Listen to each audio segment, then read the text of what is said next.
שלום. היי. מה המצב? וואו, כל הזמן לא ראיתי אותך. המון. די, נו, תפסיק את זה. לא, אני מצלם את זה בתור סרט דוקומנטרי על ההכנה של גלעד לחידון. כדי שאחרי זה הוא יראה וייזכר. אני באתי לבחון את גלעד, להחזיר אותו לאיסוריו. כן, אז איפה גלעד?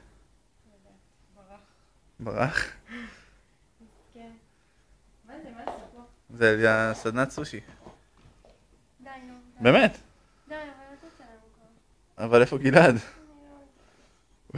אולי תנסי בחדר שלו. איזה חדר?